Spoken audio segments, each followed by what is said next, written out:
What is going on, people? We are Tottenham TV here, back again with another Tottenham update. And yes, I am back on the channel for the first time since I think Thursday, since I recorded a video. If anyone was wondering where I've been and where Ben's been, Ben has been on his honeymoon. So he's in Mauritius. He's having the time of his life. So he's having some alcohol, sitting on the beach, sunglasses, feet up. Don't worry about Ben. I've been recovering from surgery. I've had some surgery on Friday. On a hernia, so I've been in bed just recovering from that, but I feel well enough now to start making videos again. And we got some Spurs news to talk about, some very important Spurs news to talk about, and who better to bring on to talk about this news than Henry Wright. How are we doing, Henry? Are we good? Oh, what a lovely intro, mate. Thanks for that. First things first, hope you and Ben are all good, and congratulations to him once again. Yeah, I mean, lots to get through today. You know, I'm sure we're going to touch base on practically everything out there. So I'm looking forward to it. All right, let's do it. And where else to start than the big news, and that is about Richarlison.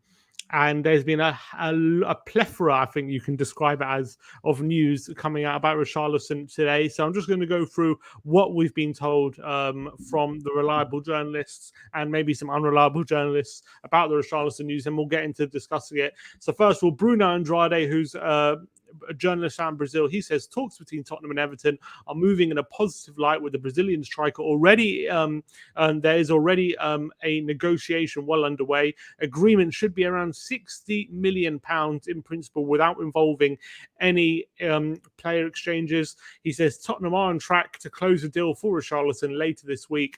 He also says between Richarlison and Spurs, there's already a very well-aligned agreement for a contract valid for about 5 years. And Nazar Kinsella, who's a goal correspondent for Chelsea, he says Richarlison is expected to join Tottenham. And obviously, he would have heard a few things because Chelsea were very much interested in Richarlison. Matteo Moretta, who's an Italian journalist, he says Tottenham pushes hard for... sorry, wrong story. I'll come back to that in a sec. This is from the Telegraph, Jay Burt from the Telegraph. He says negotiations with Everton are solely about Richarlison, not Anthony Gordon, which is obviously contradictory to what other people have been saying about that deal. Charlie Wyatt of The Sun, he claims that Tottenham have made an 80 million plus 20 million in bonuses bid for Richarlison and Anthony Gordon. He claims that as a Sun exclusive.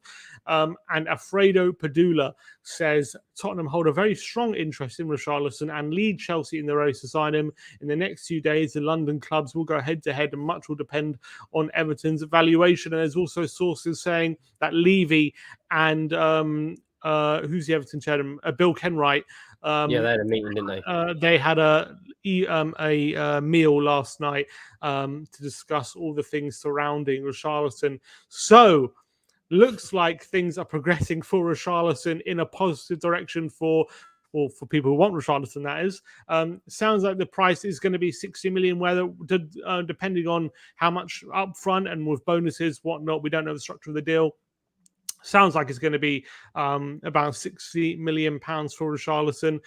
I've made my stance extremely clear on this deal. I'm a really big fan of it. I want it to go forward.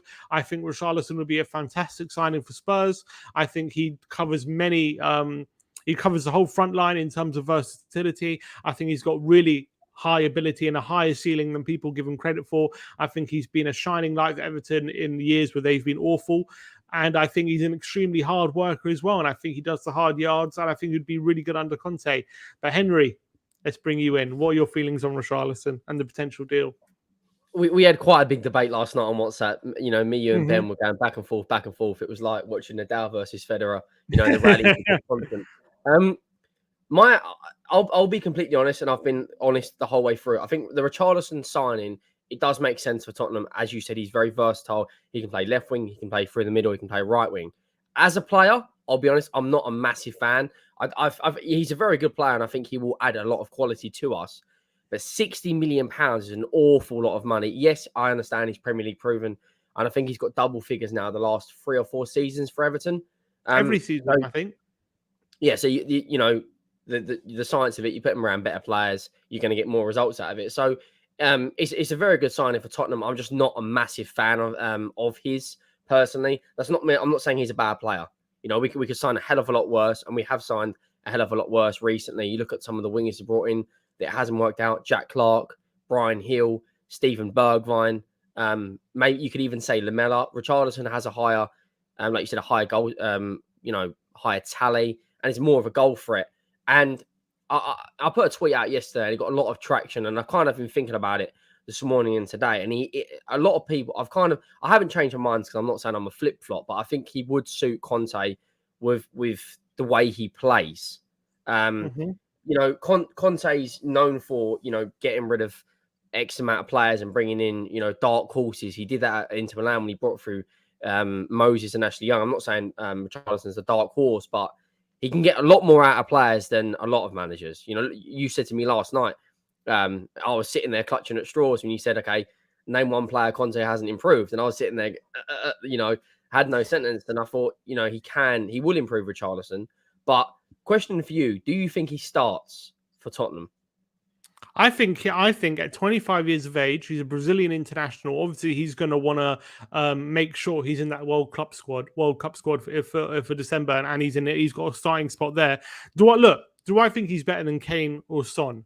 No. Do I think on the right hand side, I think that's his least favorite position. So on that basis, I don't know if he 100% gets in over Kulusevski on a regular basis, but with Champions League football coming, we need players who don't decrease the overall quality of the team to come in and replace the likes of Son and Kane when need be. And I think there's going to be plenty of opportunities for him to start next season. I think we need to get out of our heads that there's starting spots and there's other spots and stuff like that, because I think next season, 5 subs with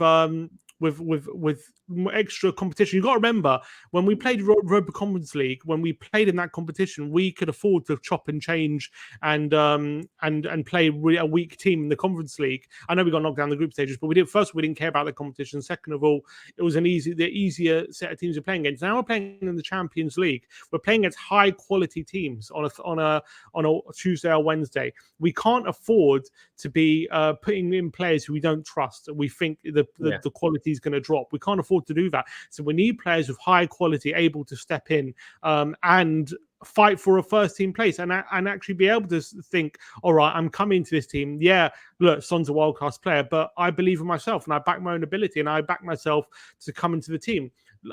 When Liverpool have Mane and Salah, they're two of the best wingers in Europe. They didn't think, well, is Diaz ever going to play because we have Mane on the left?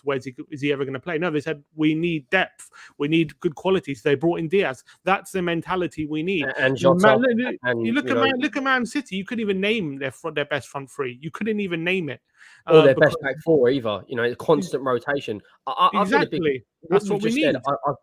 I've been echoing for about a year now. It's, you know, whenever we get a striker, it's they're going to be back up to Harry Kane. We need to get out of this narrative. It's a squad game, as you said. You know, there's nothing worse than playing Football Manager and trying to put a Man City defender in and go, right, is Cancelo going to play this weekend?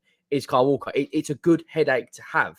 And you look at outside of Man City and Liverpool, when you look at their front three, let's say Arsenal, West Ham, Man United. Say Ronaldo goes out of Man United, who plays up front? There isn't really anyone. At least if Son goes out, we've got a very good, stable backup. Well, not even a backup, another player there. You look at Arsenal, if Saka goes out a right wing, who's going to go there? You're clutching at straws. At least would be Rafinha if they sign him, but yeah. Yeah, well, currently, but you look at, if we do sign Richarlison, it kind of gives the manager a headache, because if they're all firing on all cylinders, then we've got a nice headache to have, rather than playing Kane and Son relentlessly every single game. Because you've got to think, England could go far in this World Cup. So Harry Kane could play the best part of 60, 65 games this season, albeit FA Cup, League Cup, Champions League, Premier League, and the World Cup. 100%. You know, where players like Haaland, Norway didn't go to the World Cup, so he's going to have his feet up for 6 weeks. So I completely agree. So we need these players. I completely agree. So that's why bringing someone like Richarlison, who's not only going to push the first team, but he's also going to have that quality to step in when need be, and to start games. I think it's a no-brainer for me. I know 60 million seems steep, and it's a hefty price to pay. But look, he's 25 years of age. He's star player in another Premier League team, well, however way you like it, there is not. If you can't name, apart from maybe there was Burnley and there was like Norwich and teams like that. Right now, if you look at the Premier League, you can't name a team who's strapped for cash. Every Premier League team has a lot of money to spend. They're all in good financial situations.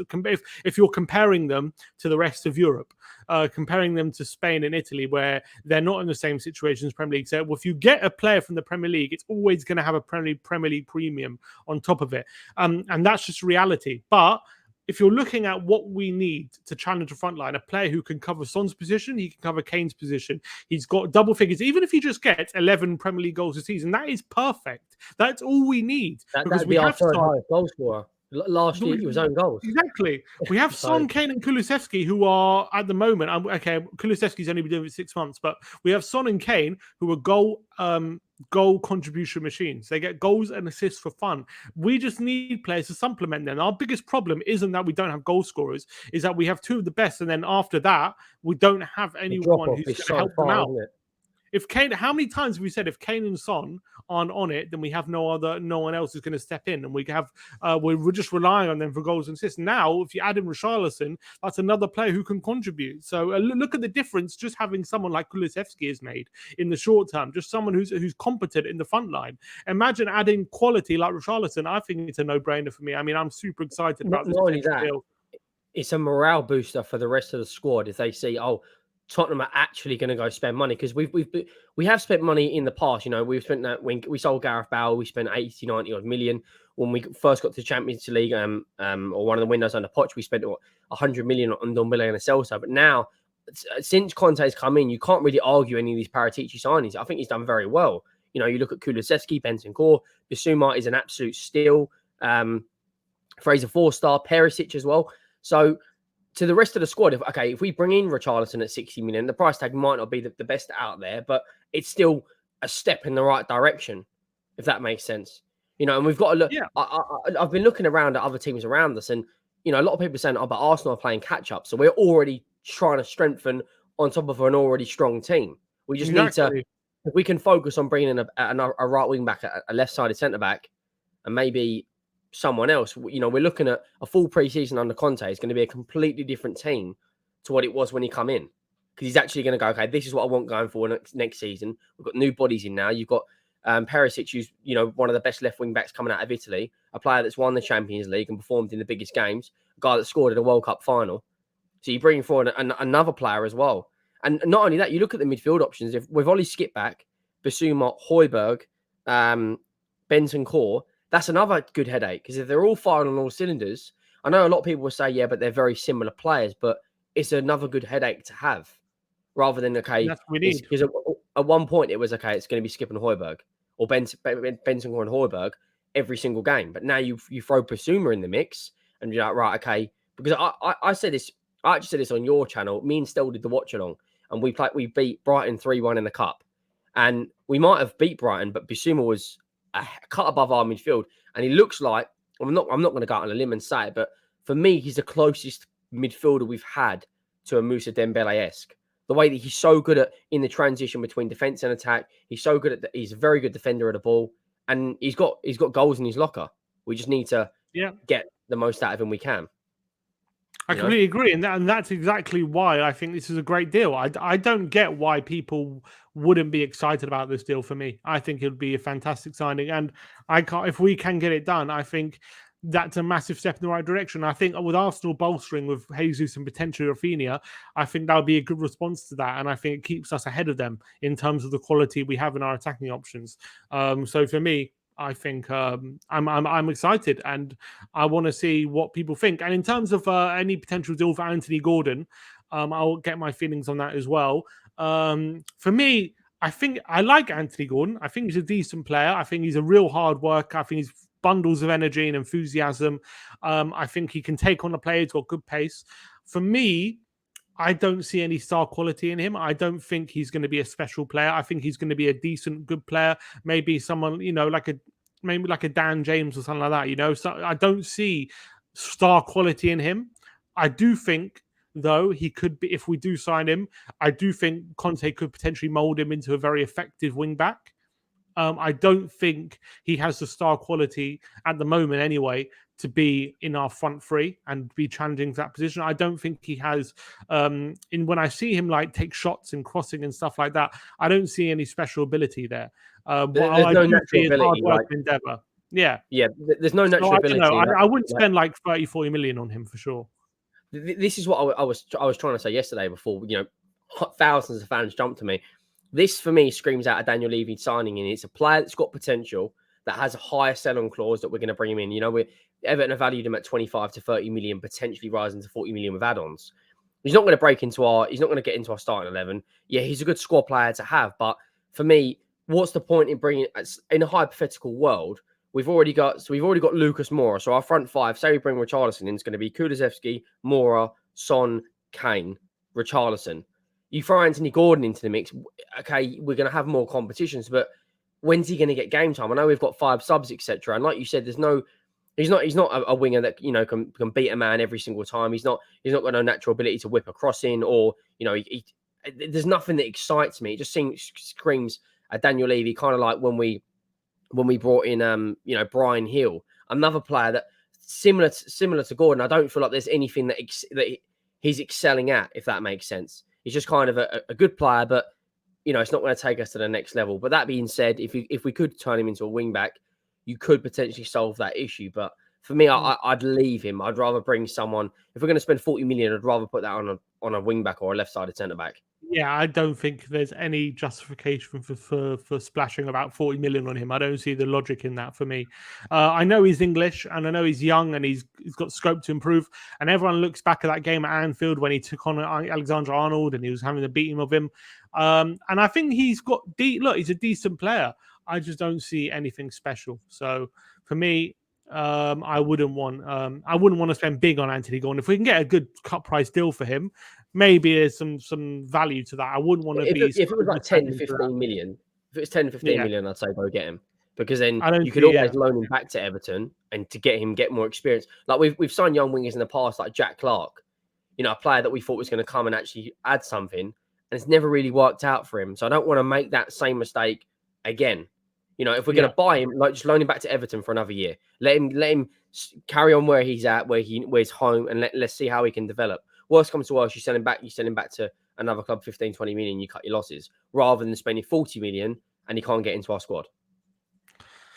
I agree. All right, next story we're going to be talking about is about Steven Bergwijn, and this is heavily linked to the Richarlison deal, and this comes from the Telegraph as well, and they say, in the latest player plus cash offer from Spurs, an additional balance of around 20 million alongside Bergwijn has been firmly rejected by Everton. That's according to the Telegraph. So they're claiming that we've added 20 million and put Bergwijn on top of that, and they rejected that offer, whatever the offer was.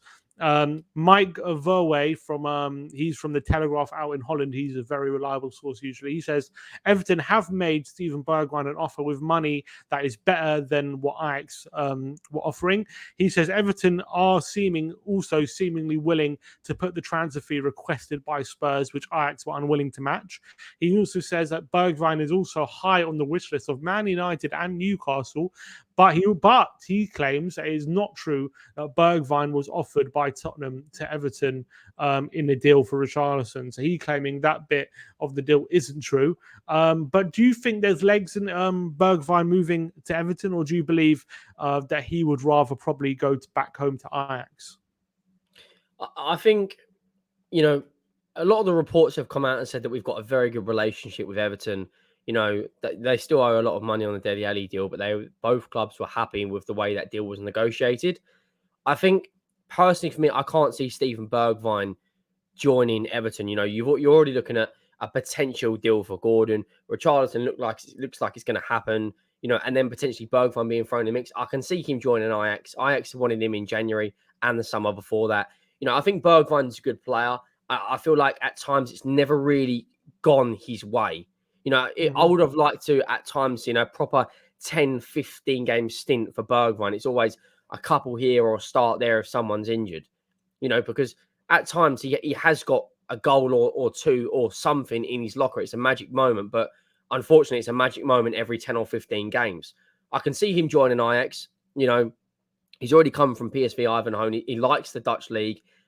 He wants to get back in fully into the Netherlands 11 coming up for the World Cup. Louis van Gaal, the Netherlands coach, has said he's a very good player and he just wants to see him get more game time. If he goes back to Ajax, he does get that game time. He probably starts for them or is knocking on the door every single week. It makes sense. It's just, when is this deal going to happen? A lot of reports said after July the 1st, it will open the door up. I can see him joining joining Ajax. And I think for £25 million, I think we signed him for 27 in January of 2017. That rings a bell, or 2018. So we haven't really lost. January 2020, we signed him, I think. Is that what it was? Only 2 years? I thought it was longer than that. Yeah. It was Lucas Moura was the January that I was talking about. Yeah. If we get 25 million, I think that's a fair enough deal. Both parties will be happy with it, and we can put money towards another player that we actually need desperately, like a wing back or another centre back. But maybe that's what we're waiting for to see if there's any more offers, because clearly Ajax aren't prepared to go into exactly what we want when we're willing to compromise if no other offers are coming in. But it seems like there is other interest garnering in Steven Bergwijn. Do you believe any report that he could potentially go to Man United, and would you sell him to Man United if they came knocking, or do you think they're too much of a rival?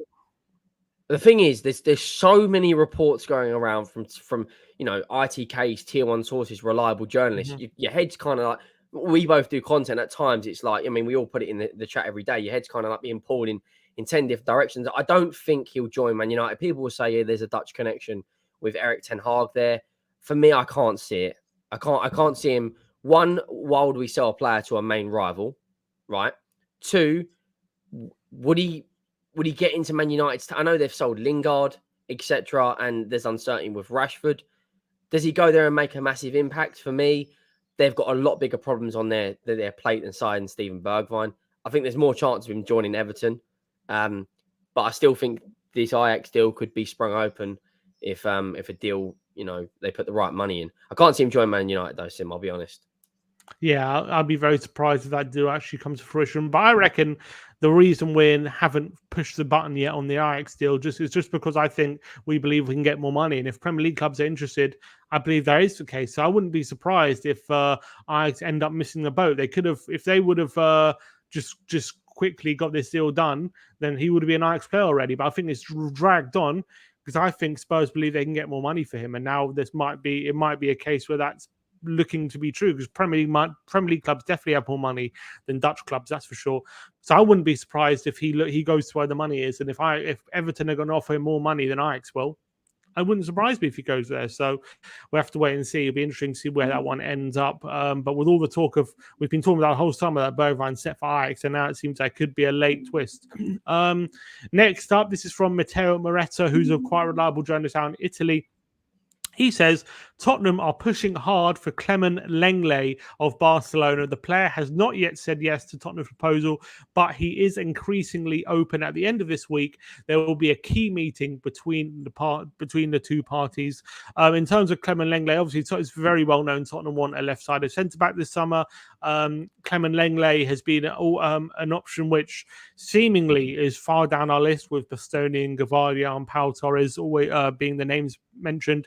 But Clement Lenglet, for me, I've always seen him as quite a good defender. I know at Barcelona, for one reason or another, over the last couple of years, he hasn't had the best of times. I actually quite like Clement Lenglet, and I think, to me, if it does seem to be the case that Gavardia and Bastoni are not options this summer, and that maybe next summer there's potential to get them in, then for me, Lenglet on a year loan does kind of make sense, because I do think he has potential to prove himself, get back to the level that he was a couple years ago, maybe sneak into the World Cup squad, and maybe it could even be a case where we do sign him if he proves himself after the loan deal, and then also could get Bastoni and Gavardia in the year's time, instead of maybe just buying a stopgap for this summer.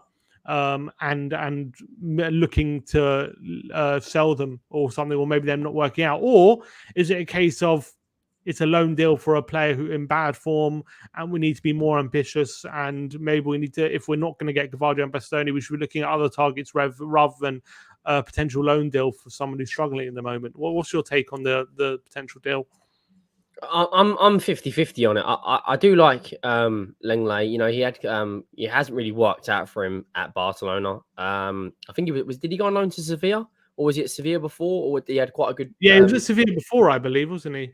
yeah, he was good centre back there. But I just feel um if we if it's a loan deal for a year and we can bring in a potential Bastoni or the chap from Leipzig, I think that makes sense. However, there's you know, I would prefer us going for someone like Nathan Ake.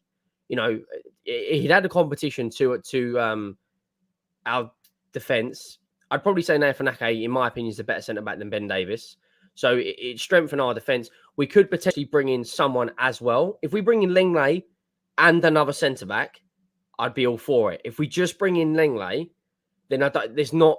It's an upgrade and it adds more competition, but it's not real ambition. If we're going in for Bastoni, Pau Torres was another centre back we were after. We've got a good relationship with Villarreal. You know, the Juan Voigt deal has gone through. They're very interested in us also. Could that be a deal?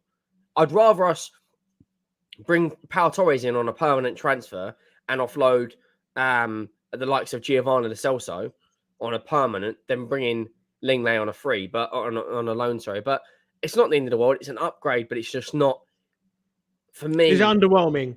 It is a little bit. I mean, I'd rather if we're looking at Bastoni and we really wanted Bastoni, but unfortunately he's a Milan boy and he's a lot of people forget he was the replacement for Miranda, right? Miranda was a very good Brazilian centre back at Inter Milan. Mm-hmm. He was the replacement. So bringing in Lenglet instead of the likes of Bastoni, even Pau Torres is a bit Indica as well, the chap from Germany. I just think it's a bit underwhelming, and I think we can get better. But if it's a loan deal for a year and it means in future we bring in Bastoni, I wouldn't be too upset.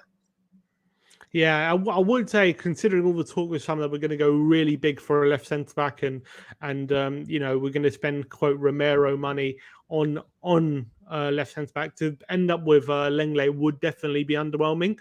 But I do believe he has quality. I do believe he's an underrated player, and I believe as well that if we could get him back to the level he was a couple of years ago, we could have a very good centre back on our hands, and a loan deal could make sense if in the future it means pushing ahead with our real targets who are quite young and still have time on their side. They're not in rush to leave, but maybe in a year's time could be the time to snap them up. So I wouldn't be too against it, but would definitely be underwhelming. And from one left centre back to another, Piero Hincapie from Leverkusen, according to sources out in Germany, Milan and Tottenham have had contact with Piero Hincapie of Bayer Leverkusen. Although the player is also currently in talks to improve his contract. He wants to play Champions League football, but the market is just beginning for him. There are also reports out in Ecuador that Tottenham could even have a deal agreed for 35 million euros plus 5 million in bonuses. That's reports as well. He's a 20-year-old Ecuadorian centre-back who've actually last season played 32 games. 20 of them he played at left-back and 12 of them he played at centre-back. So, because Leverkusen play a back four. So, definitely looking at that, he could definitely be suited to the left centre back role. Looking at his stats, he definitely seems impressive and seems like a lot of potential. But again, he wouldn't be one of our top targets. Yeah, he wouldn't be one of our top targets, and it is a little bit of a.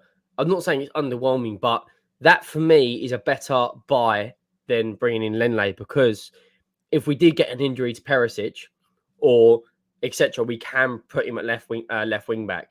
You know, that's a player that has a massive future ahead of him. It's still early doors. He's only 20 years old.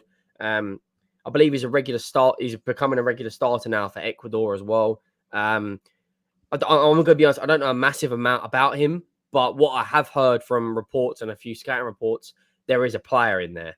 And, you know, Antonio Conte has improved everyone in this squad. So if he can make him a better player than he currently is now, then it's the perfect deal. But for me, you know, once again, if we could snap up Nathan Ake for £25 million, for me, that would be an absolute steal. Premier League proven, played in a back three, in a back four for Man City, played left back and left centre back. You know, played for Bournemouth as well under Eddie Howe. Would you not lean towards maybe bringing in Nathan Ake at 25 million or 30 million pounds? Or is that again? He just has a horrible injury record, doesn't he, Nathan Ake? So that's one problem with him. Like as much, I do think he's a good player. I actually like Nathan Ake, and I do think left centre back he can play well, but I always feel like he's always struggling with some sort of injury, especially He's since he one game joined away City. from being injured, isn't it? He never really Yeah, that's what I feel like, and I don't know how old is he now, Nathan Ake? He's 20. I want to say 27. 26. Oh, right, Yeah, 27. 27. So I do like him. I do like him. I don't know if he's the answer though, and I think at 27 you're probably paying a decent fee for him. And I don't know. I don't know if You're if 50-50 on it's it, aren't you? exactly what Conte wants. I think he's a Yeah. good defender. Whether he could do the job off on the ball like that Conte really wanted his centre back, I don't know about that. I Yeah. don't know about that. That's the only question mark. But I do like him. I do think he's a good defender. Um, Next topic is about Joe Rodon, and this is Alex Crook from Talksport, and he says Everton are also potentially interested in Tottenham defender Joe Rodon joining the club. In terms of Joe Rodon, apparently, according to other reports, that Conte actually does like him and likes his attitude, but he never uses him. And do you expect him to leave this summer, or would you not be surprised if he was still at Tottenham by the end of the window? I do expect Joe Rodon to leave or have a loan deal on the table for him. When he plays for Wales, he really wears his heart on his sleeve and he puts passion into everything. At Tottenham, he looks like he just doesn't care at times. You know, you've got his brother every 5 minutes going, "Oh, no, you do. Know him, do you, on Twitter?" So no one really knows what's happening with him. You know, one scary thing for me is he's 24, 25, and he hasn't played 100 Yeah, games in his 24. career. Yeah. I think he's on something like 99 games. He hasn't really played a lot of games of football at all. He really hasn't. And injuries with him at times have really, and lack of fitness and etc. He's never really been in our squad. You know, when he made his debut at Chelsea, apart from that header back to the dodgy header back to Lloris, he actually had a good game. And I thought, you know what? Okay, there's a player in here. £15 million from Swansea. He looked like a good player, but nothing's happened with him. So I'd rather just cash in and buy someone who's going to affect the squad and really, you know, kick on like a Pau Torres or a player like that in our team than having someone who's just another number on a spreadsheet and another bench warmer. Yeah, I agree. I think I don't see a real quality on the ball centre back that we need from him. I think like when he plays for Wales, I think he's brilliant because all he has to do is do a lot of defending. I don't think he has to do a lot on the ball when he plays for Wales. And I think another team he can look very effective. But Spurs, I think there's a lot of pressure on him to play out the back and do all these kind of things. And I don't know if he's up to it. I just don't know if he's up to that kind of way of playing. And I think that remains to be seen. Maybe that's why he isn't trusted. Last story we're going to talk about is Emerson Royale, and according to Marco Conterio, which is a report out in Spain, they say Atletico Madrid are now pushing to sign Emerson Royale. Talks are on with Tottenham over a loan and a purchase deal. Still a lot of movement to come with our right centre back. Obviously, the Spence deal keeps dragging on and on and on. We don't know what's going on with that. Doherty's just coming back from injury. Emerson actually had a good end to the season last season, to be fair to him. But if he's first out the door, does that leave us with a lot of work to do at right wing back, or do you think having Spence and Doherty will be enough? Yeah, he did have a good end of the season. But for me, I'll be completely honest. I do not think Emerson Royale is good enough for a team that wants to compete on all four competitions. Matt Doherty I think it was from at January, everyone wanted him out, right? February come along and it was like, okay, where's Dalberto Carlos come from? How is he putting like these numbers up? How is he performing like this? Then again, is Jed Spence and Matt Doherty good enough wingbacks to be in the Champions League competing? I think if Jed Spence was the backup and we brought in, you know, a Lamptey, a Seelick, is it Marley? I think the guy from the Danish right back. I think we need more than just Spence. You know, you look at left back, you've got Sessegnon, you've got Reguilon who could potentially leave, and you've got Perisic. There's options. If Emerson Royale goes, it's going to be Doherty and Spence. And we know Doherty's injury record. So then again, Spence has got to play 40, 50 games. And he, you know, to be fair to him, no one really knew who this kid was until we had a very good game against Arsenal. That kind of okay. But That kind of why is it? Where is this deal? Where is it happening? Because it's been going on for weeks and weeks and weeks. Well, We're hearing Middlesbrough. Daniel Levy's personally dealing with it. Maybe that's what's taking so long. Well, But if we're we know haggling he's a over shrewd a few negotiator. million, what's going on? We know he's a shrewd negotiator, and we lost out on Jack Grealish just because of a few million. I think he was in the hotel waiting, and we lost out because of £4 or £5 million. Which, if you look on hindsight now, that would have been an absolute steal at 35 million. But I look at it and think, let me ask you this, right? And let me ask everyone who's watching. Is Jed Spence a Conte signing? And do you honestly think Conte's gone to Paratici, go and get me Jed Spence? I would say probably not, but you never know. Maybe Conte looked at him and thought he's the real deal. Dragging on? Is that why it's dragging on? Because Conte thinks, I don't really trust the player. Or Middlesbrough are playing hardball and going, okay, we want our 20 million. If you're not paying the 20 million, we'll go and send him to Forest. Yeah, Jed Spence doesn't excite me. I think it's the same when we signed Ryan Sessegnon. Had a fantastic season in Championship with Fulham, but it's exactly the same. No one really, okay, we've got Ryan Sessegnon. No one was really like, when we signed Romero. He's looking good now, Sessegnon. He is, but it's taken, 2 seasons? Yeah, he's had a lot of injuries, hasn't he? But if we're bringing in Jed Spence, he's going to play a lot of football under Conte in the Champions League, in the Premier League, in the FA Cup. He has to be up to it. Yeah, he's got to be. And that's where he's got a lot of people are saying, no, there's an attitude problem there. I don't necessarily buy into that. I just think we need more than just Spence. If we brought in Spence and a more of an, like, for instance, if you put Perisic at right back and had Perisic, Doherty, and Emerson Royale, and we brought in Kostic at left wing back, okay, right, that's good enough.